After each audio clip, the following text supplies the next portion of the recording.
Kami persilahkan teman-teman jurnalis untuk bertanya seputar proses yang tadi sudah dijelaskan oleh Pak Ketua. Silakan. Iya, mau nanya dalam perkembangan kasus. Nama dan medianya ya, Mas. Saya Chandra dari Metro TV. Sebelumnya KPK pernah memeriksa salah satu politikus PDIP, Yasona Lawli. Nah, kalau nggak salah waktu itu hasil pemeriksaannya adalah dia juga terlibat dalam proses pengurusan dokumen yang dibutuhkan untuk terkait kasus Harun Masiku ini. Nah, kenapa dia tidak diproses sampai sekarang oleh KPK, diproses hukum? Terus juga waktu itu ada salah satu caleg yang juga diurus sama Hasto, dia yang di Kalbar. Itu kenapa dia tidak dijadikan tersangka, tapi Harun Masiku dijadikan tersangka? Dan mungkin satu lagi, hingga kini perkembangan pencarian Harun Masiku seperti apa? Apakah masih ada jejaknya atau KPK sudah merasa dia hilang gitu aja gitu? Diterima dulu. Ada lagi?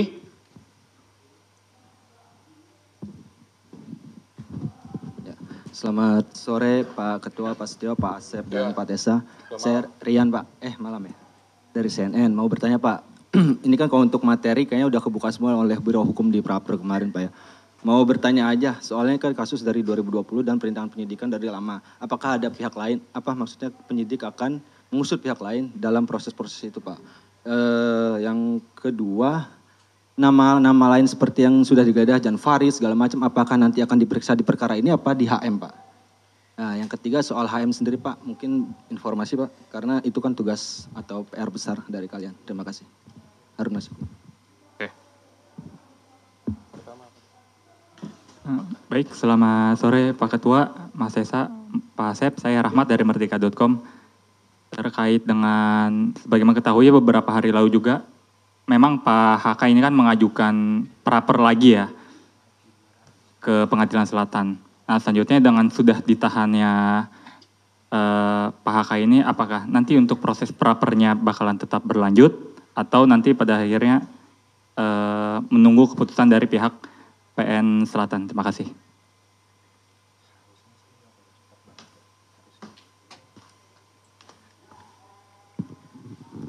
Baik, terima kasih Mas Tessa, Pak Asep, dan Pak Setio. Izin saya Fadil dari Wartawan Kumparan. Mau bertanya terkait dengan kasus ini kan sejak mungkin terhitung sejak Pak Hasto ini ditetapkan sebagai tersangka, KPK terus melakukan pengusutan kasus mulai dari memeriksa sejumlah saksi terus menerus gitu. Dan bahkan sampai juga memeriksa seperti Yasona Lawli dan pejabat Dirjen Imigrasi, dan saksi-saksi yang mungkin pernah jadi terpidana juga di kasus Harun Masiku. Apakah memang KPK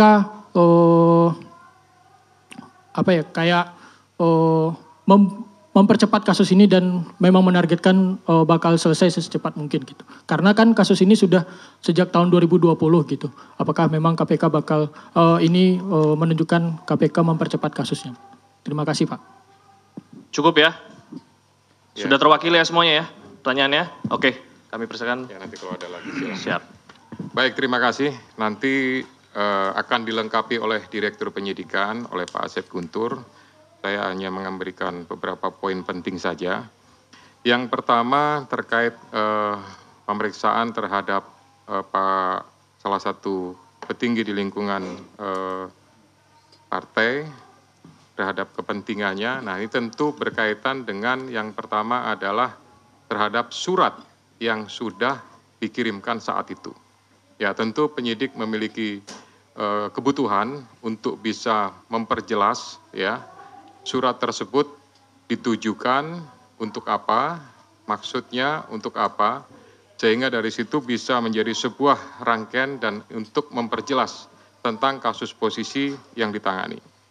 Kemudian yang kedua juga bahwa ini untuk memastikan ya terkait saat itu Harun Masiku pada saat masuk ke Indonesia di Bandara Soekarno-Hatta dipastikan apakah perbuatan yang diduga suap itu pada saat itu bahwa yang bersangkutan memang posisinya sudah ada di Indonesia, lebih tepatnya sudah di Jakarta atau memang belum masuk. Sehingga bukan hanya terhadap yang bersangkutan saja, termasuk juga kepada Dirjen Imigrasi mantan yang sudah pernah dipanggil dan diperiksa oleh penyidik.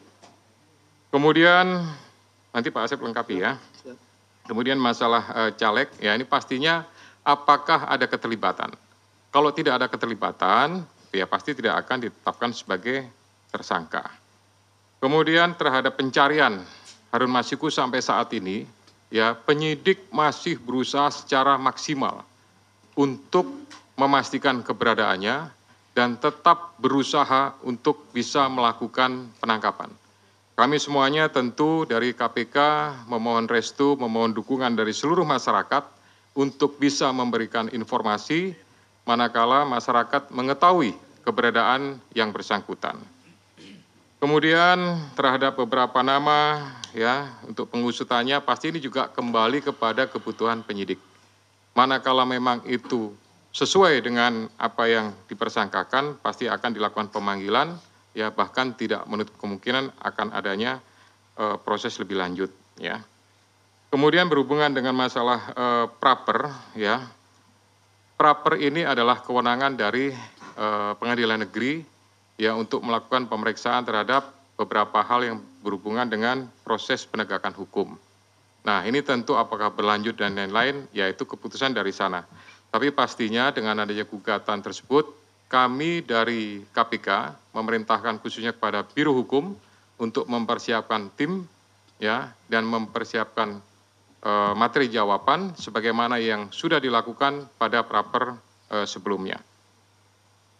Untuk pemberkasan kita akan usahakan semaksimal mungkin ya.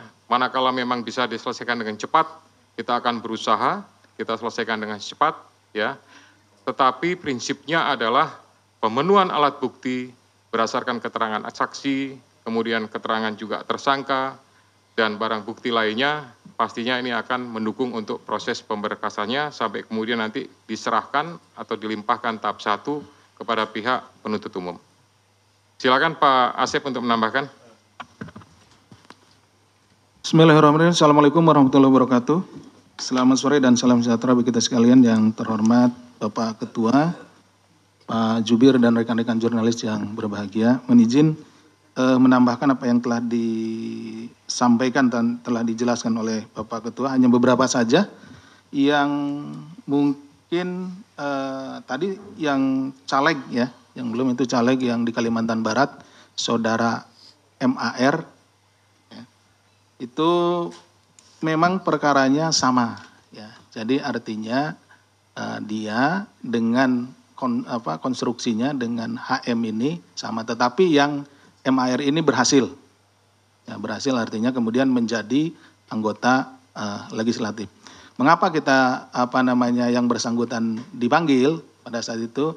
Kita ingin melihat konstruksinya dari perkara yang sama seperti ini, bahwa memang tidak hanya HM saja gitu yang demikian, tetapi ada orang-orang lain atau ada person-person lain yang juga sama seperti itu, ada pergantian untuk anggota menjadi anggota DPR RI.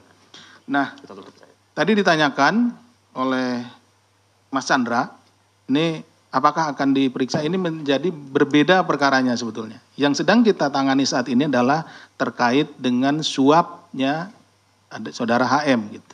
Ya ini perkaranya berbeda, tetapi kenapa dipanggil waktu itu Saudara MAR ini adalah untuk melihat konstruksinya ya. Bisa dipahami ya? Oke. Kemudian dari Mas Rian, ini ada beberapa nama lain yang disebutkan seperti YF dan lain-lain, tentu itu nanti pada waktunya akan kita minta keterangan. Kan kita panggil ke sini dan diminta untuk menjelaskan beberapa hal terkait dengan dokumen maupun juga yang lainnya yang kita sita di kediamannya. Jadi tentu yang bersangkutan akan kita panggil, kita hadirkan di sini untuk menjelaskan hal tersebut. Oke, Mas Rian.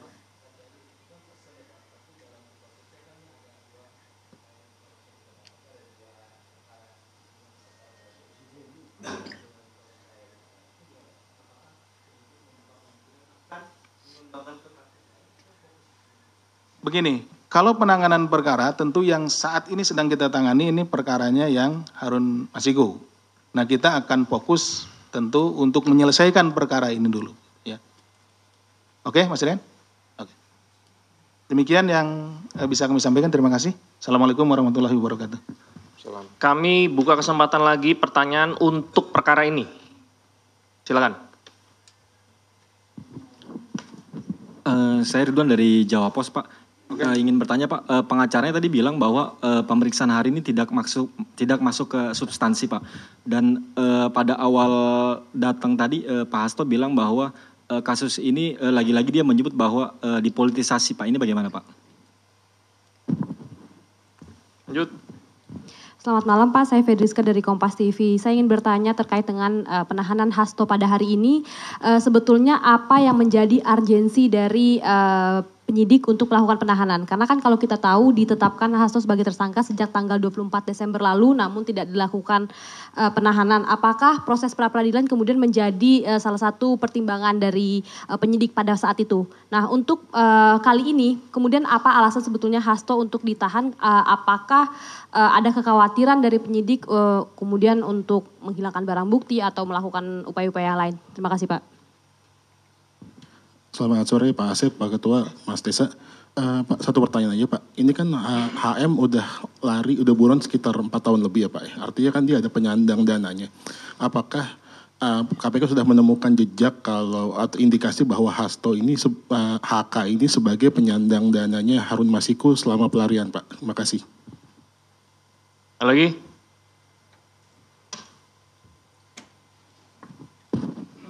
Selamat sore, saya Bayu dari Sinpo ID. Mohon izin Pak, mau bertanya terkait dengan masalah kasus Hasto yang di obstruction of justice. Kalau seandainya kita lihat konstruksi perkaranya obstruction of justice di sini kan adalah menghalang-halangi proses penyidikan. Sementara dalam prosesnya di situ, ketika ada penangkapan terhadap pihak-pihak terkait, di kasus suap PAW itu ada upaya dari internal KPK sendiri, which is di situ ada peran dari Pak FB, Ketua KPK sebelumnya, yang secara langsung melakukan konferensi pers sebelum ada penangkapan seluruh pihak yang terlibat. Nah, secara garis besar, apakah KPK akan membuka kemungkinan untuk memeriksa Bapak FB tersebut dalam kasus obstruction of justice?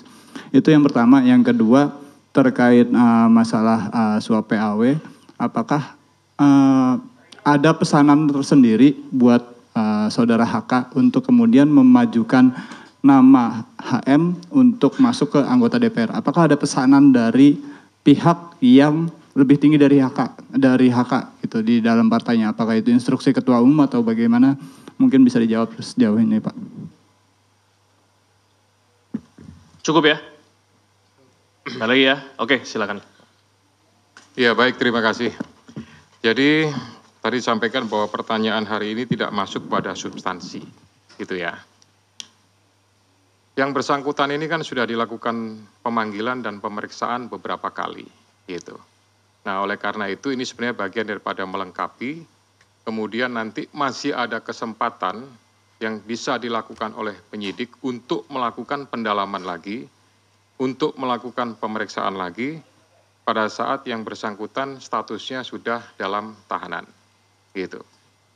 Kemudian yang kedua, berkaitan dengan penyampaian politisasi, sampai dengan hari ini tidak ada politisasi, tidak ada hal-hal yang berhubungan dengan tersebut, ya, sehingga kami melaksanakan ini hanya berdasarkan kepentingan penegakan hukum.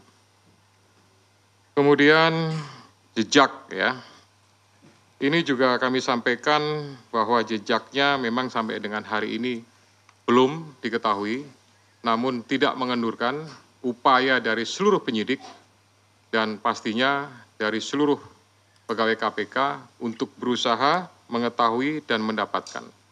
Ini merupakan sebuah target bagi kami untuk bisa mengetahui, mendapatkan, dan upaya terakhir pastinya nanti akan dilakukan proses penangkapan. Gitu. Kemudian yang berkaitan dengan masalah proses pra-peradilan, apakah jadi pertimbangan dan lain-lain? Tidak. gitu.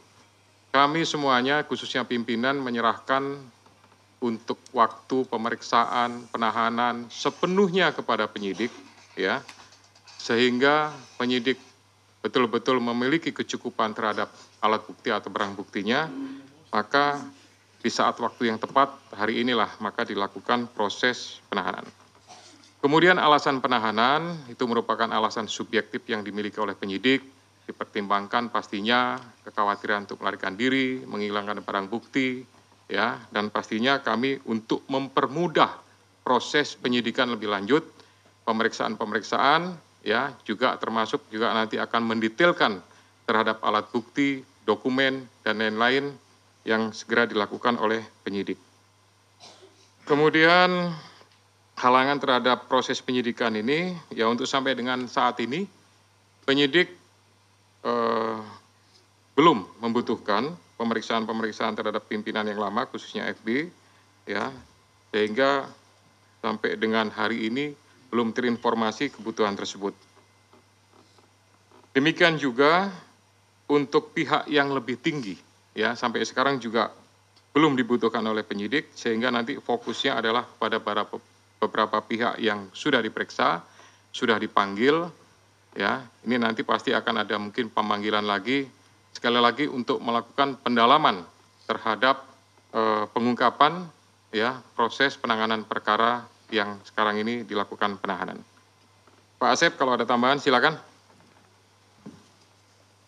Terima kasih, Bapak. Mohon izin menyampaikan terkait tadi ada pertanyaan mengenai dari HM ini apakah Saudara HK ini penyandang dana gitu ya, penyandang dana atau yang membiayai. Nah, itu juga yang sebetulnya sedang kita dalami karena kami penyidik melihat bahwa seseorang yang melarikan diri itu kan memerlukan sokongan biaya atau dana, logistik dan segala macam. Karena berpindah-pindah tempat, kemudian untuk misalkan menyewa tempat dan lain-lain, transportasi dan lain-lain. Itulah sebabnya kita sedang mendalami itu. Itu ya. Tapi sampai sejauh ini menjadi materi ya, materi yang sedang kita dalami. Jadi mohon maaf belum bisa kita sampaikan ya. Jadi sabar, nanti kita tentu juga akan sampai ke sana. Siapa saja yang menjadi donatur dalam hal ini. Kenapa? Karena orang melarikan diri kan tidak bisa kerja dan lain-lain karena dia ketahuan sama halayak gitu. Dia pasti bersembunyi dan tentu untuk kebutuhan hidup sehari-harinya harus ada yang nanggung. Nah, seperti itu yang sedang kita dalami. Itu mungkin yang tambahan dari kami. Terima kasih. Assalamualaikum warahmatullahi wabarakatuh. Waalaikumsalam warahmatullahi wabarakatuh. Baik, rekan-rekan sekalian, untuk konferensi pers penahanan tersangka HK hari ini kita cukupkan. Untuk kali ini kita tidak ada doorstop lanjutan untuk perkara-perkara yang lain ya. Mohon bisa dimengerti. Untuk itu kami mengucapkan terima kasih.